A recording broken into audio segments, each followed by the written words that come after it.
It's time to get the breakdown started. 1, 2, 3, First up, 10 observations. Mr. Good guy and just boom, put him right on the ground. It's First and 10. All right, let's just get right into it. Number one is number 5. 1.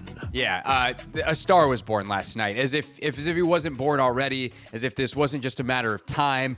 The big stuff with Jayden Daniels is self-evident. I don't need to explain to you how absurd the touchdown throw to Terry is. He dropped a perfect ball in timing as he got smashed in the face. That is big boy quarterbacking at the absolute highest level. There's also the other stuff that's self-evident but worth underscoring, like how insanely competitive he is, screaming at his sideline, let's go, screaming at Kliff Kingsbury, give me the play. Don't slow me down. I will manage the clock. I have everything under control. You give me the play. I take it from here. Get out of my way. I've got this. That is ridiculous when you are 23 years old and you are just yelling, imploring grown adults who, by the way, are pretty darn good at their jobs.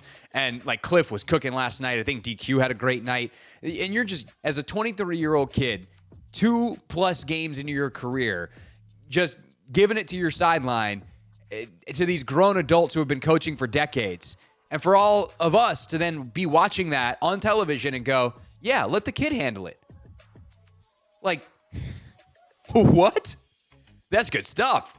But then you get to the little stuff. And that's when I just go, I think that the floor here is very solid underneath him. Not that we're going to see some linear progression over time. Like, he's going to have mistakes. He's going to have bad games because he's human and the NFL is hard and he's playing the hardest position in pro sports. But there's stuff that I don't know that you can fully teach that he has. There's just feel for the game. And some of it you see like in the running, the elusiveness, these little things. You know, the play on the sideline where he jukes and shakes. I think it was a linebacker when he just kind of steps out of the tackle and then walks over to get the first down and then hops out of bounds. Like, that little thing is just a feel for, like, the bodies around him. The stick your foot in the ground shake that he gives on that rollout play that is just filthy, where he leaves the linebacker in the dust. Like, that kind of stuff is not necessarily stuff that you saw on tape in college. He was a much more of a straight line runner with a little shake than a Lamar Jackson reincarnation. And to see him put his foot in the ground like that and juke someone, oh, man, he's done it a couple times on some zone read stuff too, where you're just like, I knew he was great as a runner, but he's got even more. But then there's the passing stuff where there's the 4th and 4, and he hits Ertz. And he pins the ball on Zach's body in a way that he knows it's the safest place to throw it. He knows that Zach has the yardage. He doesn't need to lead him. There's no risk to take. The biggest risk is if I do lead him, there's a safety that's going to come down and punch at this ball, and maybe Zach will drop it because it's hard to catch a ball that's being punched at. But instead, he slows him down. He knows that Ertz is going to take a bit of a hit, but he kind of slows him down away from taking a direct shot, and he puts the ball literally on the 8. And if it's on the 6, maybe Von Bell is able to get a little bit bigger hit, and there's a bigger chance of it coming out. But he puts it on the 8 and just lets Zach turn back into it, shield the ball with his body, and it's like a 6-yard catch on a 4th and 4, and they've got the first down. That, like, could he explain that's what he's doing as he's watching it back in slow motion? Yeah, of course. And I think he's doing that, like, consciously, kind of. I think it's more subconscious, though. It's just a feel thing that in the moment, you're like, that ball needs to go there. And to not only see that, but have the physical ability to pull that off is, that's good stuff. That's big-time stuff. That's how you become great at this, on top of the big play stuff that obviously we're going to talk about right about now. Number 2. Number 2. That might be the greatest quarterback game from an efficiency standpoint any of us ever see. And I know that sounds ridiculous, and it's only his 3rd career game, and you're like, oh, he could get better.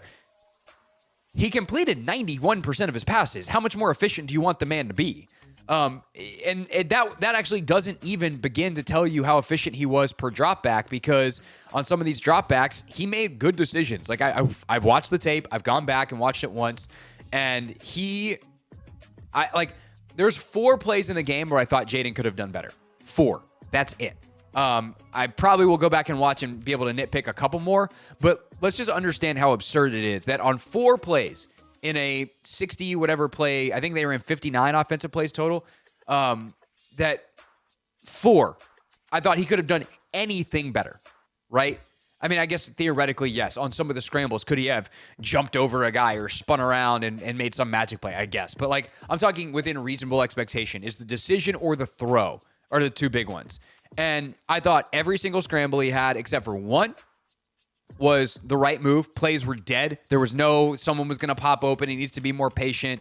No, he scrambled because stuff was dead and he had to, or there was pressure right now and he needed to get out and he didn't have time and he had nowhere else to go. So that was thing 1. Scrambling, excellent. There was 1 scramble where I thought he could have gotten rid of the ball a little bit faster. But he generally, like, made the most of basically every single snap. And then obviously he missed 2 deep shots. Like, that happens. So the fact that he got the most out of basically every single play, like when we talk about efficiency, that's what we're talking about. And to go 21 of 23 for 254, 2 touchdowns in his primetime debut, like, that's just impossible to imagine. It's impossible to ask, and he went out and did it. He completed 20.8% over the passes expected. So CPOE, completion percentage over expected, he was a plus 20%. And a huge chunk of that came on the play to Terry late, which was considered by Next Gen Stats from the NFL the most improbable completion of the Next Gen era for a Washington quarterback. So that, since 2016, is the most unlikely completion. Facing pressure, getting smashed in the face, fade ball, far corner. And then the other factor is how close the coverage is. That was good coverage. Like, Cam Taylor-Britt, say, to insert your college offense jokes here, like, he's swiping down through Terry's hands, and Jayden just perfectly places the ball, and Terry's got strong hands, and that's it. He maximized nearly every opportunity in a way that is rare, and you don't do that in the NFL like this very often, which is why I say that might be the most efficient game any of us ever see.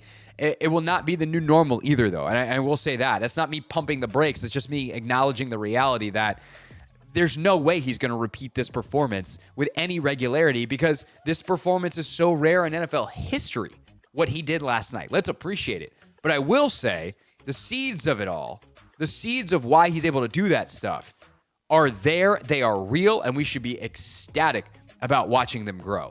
Last but not least, before we take a break and then hit some quick hitters coming up in second down, if you will, in the next segment. Number 3. Kliff Kingsbury. What a night. What a night. And in my opinion, a proof point that he has been right all along. And I know people are going to say, well, he changed what he did last night. They threw deep more. Not that much more. The difference was his quarterback threw them. And I think what happened last night is kind of a reality that Kliff wasn't going to call more deep shots until Jayden started throwing the ones that he called. And so early in that game, when Jayden misses Terry, but he throws it, Kliff is like, okay, we're seeing the field better tonight. Because there's no point in calling deeper down the field, longer developing plays if your quarterback is not going to see them, because then that is asking for your offensive line to give up sacks, to give up holding penalties, and or your quarterback to get smashed. And so if you have a quarterback who's feeling it, who is seeing the field well, who's reading it well, who understands, hey, these are the plays we're looking for, and this is what we're looking for in terms of big explosive plays, and you start to throw them, then we can call more of them.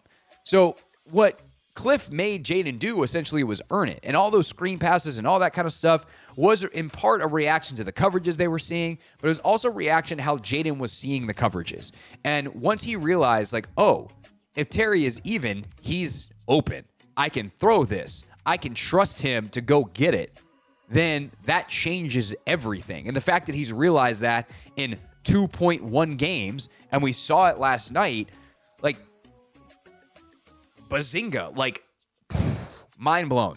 It shouldn't happen that fast. And it seems like that's the thing with Jayden and what I appreciate about Kliff is they've been able to make this stuff stick very quickly. The things he's learning seemingly in real time typically take years of development. And again, it's not going to be linear. It's not going to be smooth sailing from here on out. But once Jayden showed, hey, I will do what you are asking me to do on these plays that require more from me as a quarterback, Kliff then put a few more on his plate. That means that Kliff was doing it right. That means Kliff didn't overexpose him. it let Jayden grow into that moment last night, where now not only has he been unlocked in a way that I think they can continue to trust him more and more as the season goes, and we'll see as teams make adjustments and all that kind of stuff, but they are still doing the stuff they need to do to insulate him. And by the way, they're 2-1. So they're ahead of the sticks, if you will, on the record, and this thing is still just getting off the ground. Number 4.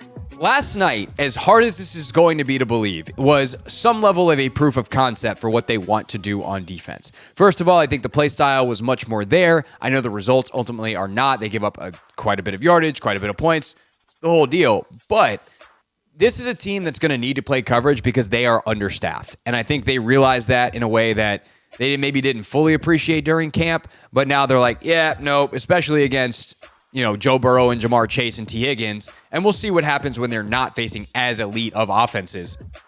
But when we face teams with real weapons, like, we're just going to have to bend but don't break, because if we give teams a chance to be aggressive against us, like, we're toast. We do not have the horses to play coverage or play, single high safety, man-to-man on the outside and get aggressive inside. Also, it doesn't feel like it's necessarily worth it because their blitz package has not exactly been finely tuned this year, but that's a problem that we'll deal with tomorrow. The problem with playing coverage, though, is it leaves you exposed in the run game. And what you saw last night is what happens when the score all of a sudden changes the game flow, and that's not a problem anymore. Like, go ahead, run the ball, Cincinnati. You need to score. The clock is not your friend. And so to bend but don't break in a game where you're up, more than one score is fine. And I think that's how they're going to have to play, which is going to require the offense to be really good. And I think you did see more pressure as the game went on. You did see more rush throws from Burrow, some hands in his faces. You start to see some good rushes. You start to see some offensive linemen get tired, and that play style that continued to, just go hard every single snap. Like, it started to add up a little bit. Obviously, they were able to get some big plays late, and it probably doesn't look like it on the stat sheet, but I'm telling you, watching the film, like, you start to see a little bit of a change. Now, they've got to execute better. And if they can just make half the potential tackles for losses, for instance, that they missed. Payne missed like 2 last night. Fowler missed 2 or 3 last night, where it's just like, guys, can you make a tackle when a dude's in your hands? Like, when you have a free runner in the backfield at a back, can you bring him down? And if they were to do that, like that game looks completely differently. But it also shows, again, if you can just keep stuff in front of you, they eventually do get Cincinnati in some 2nd and longs, some 3rd and longs, and are able to convert those into field goal attempts or into field goal attempts. Obviously, it'd be nice if they could do that earlier in drives and get some punts, but making a team earn it in the red zone is not exactly easy, even for a team that's as undermanned as Washington and as talented as Cincinnati. So, again, is this an ideal way to play defense? No. Is this a way to play dominant defense? No. Is this a way to play even league average defense, certainly by a yardage metric? No. Is it probably how this team's going to have its best chance to win playing defense? And did we see proof on some level that it can work last night, even if it's a lot more stressful when the other offense is on the field than we want it to be? Also, yes. So there's that. All right. Number 5. Number 5. Back to the offense. It's way more fun to talk about. And some compliments for Kliff Kingsbury. The inherent problem when you run from shotgun is that 90% of the time the other team knows where the run is going, because statistically speaking, if the back lines up on the quarterback's right, the run is going to go left, right? Set hut, handoff, the back comes across the quarterback's face, and they run off tackle or outside to the left, right? Same thing on the other side. Hey, got back on the left, he's going to go to the right. So how do you run from gun where you want to be while taking away some of the extreme tendencies that tend to come with being in shotgun that'll make things a lot easier for defenses? Well, let's look at the first play of the game, where Kliff Kingsbury has both backs in the backfield. You can't have 90% tendencies both ways, so now formationally, we've already taken away that tendency. That's good. The back to the quarterback's right is Brian Robinson. The back to the quarterback's left is Austin Eckler. And if you think, hey, which of those backs is going to run a power play? Probably Brian Robinson. He's probably going to get the carry if those two are back there anyway, because he's Brian Robinson. He's their number 1 back. It's the first play of the game. They want to get him going. So what do?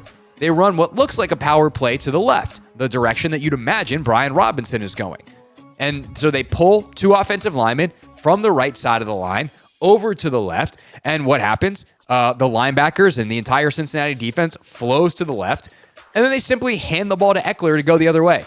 There's no one there at the point of attack. No one. They don't have to block anybody basically at the line of scrimmage. I think Sam Cosmi maybe has to have like a mini seal, and Eckler's into the second level. It's like an 8-yard gain on the first play of the game.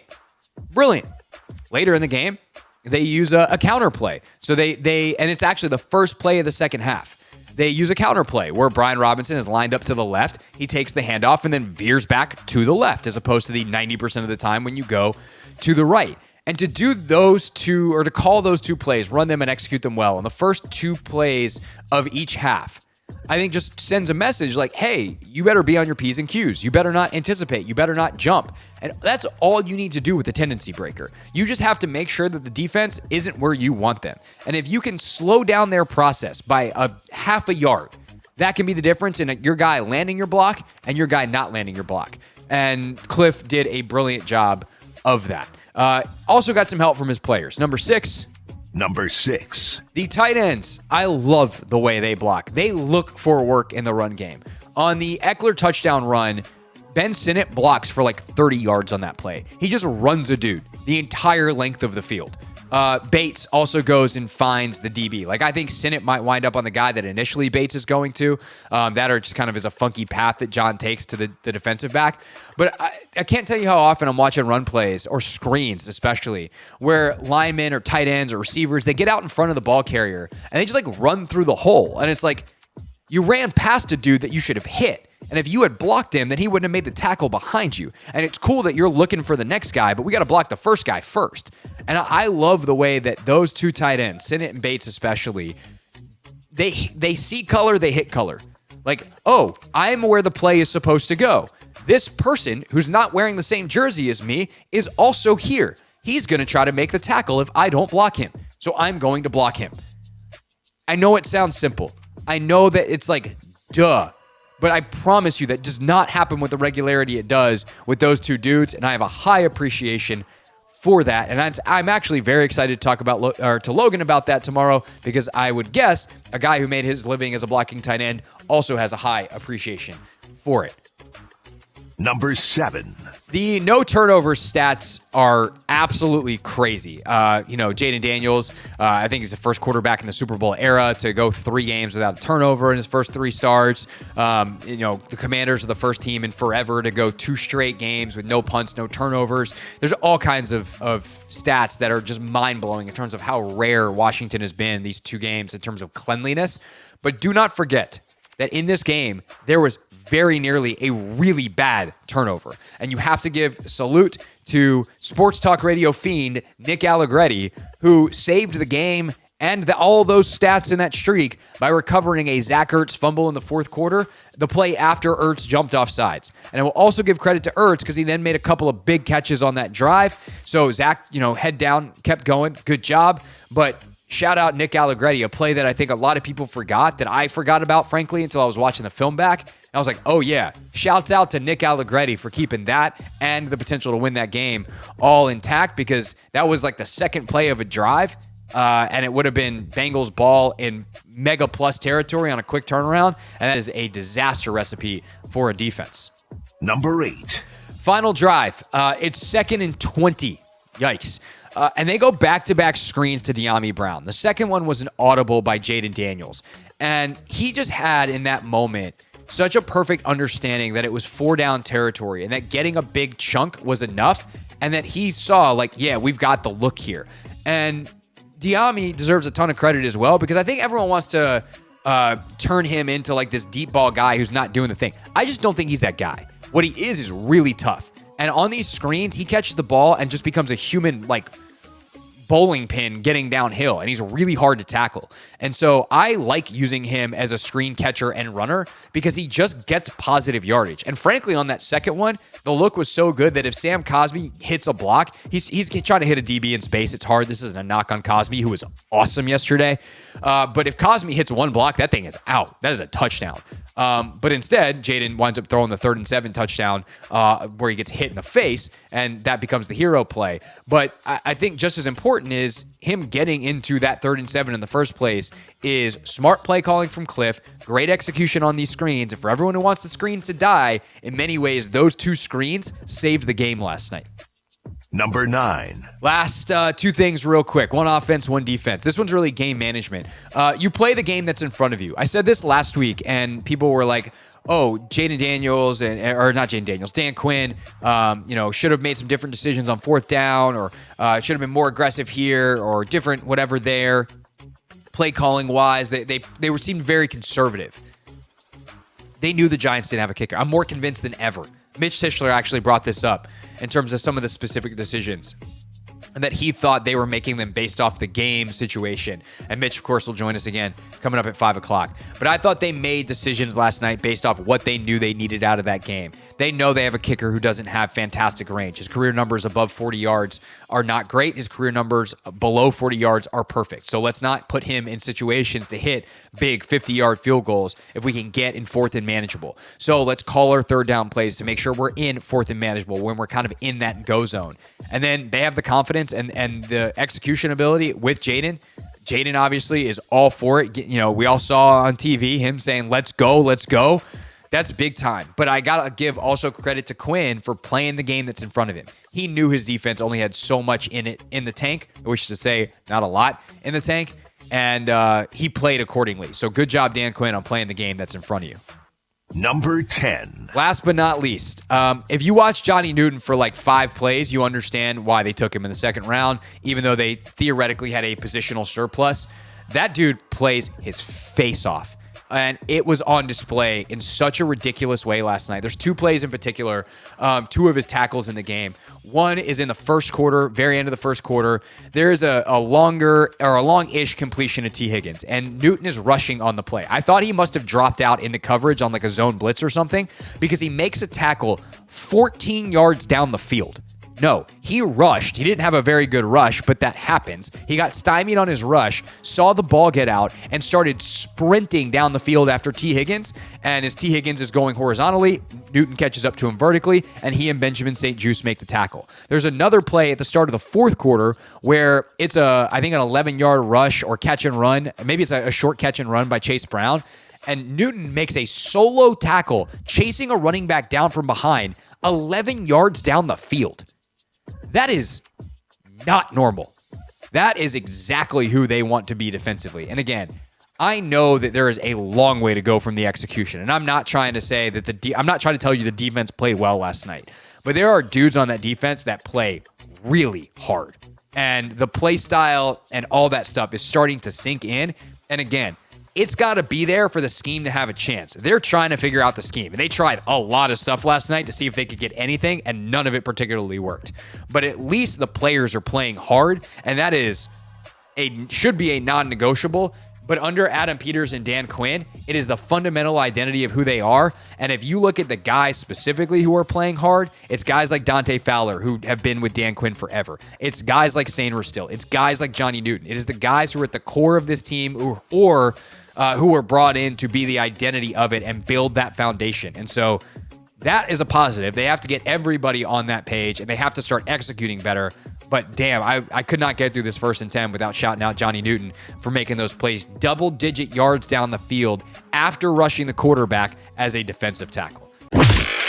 Hey, this is DA, and you're listening to The Hoffman Show on the Team 980 and the Odyssey app.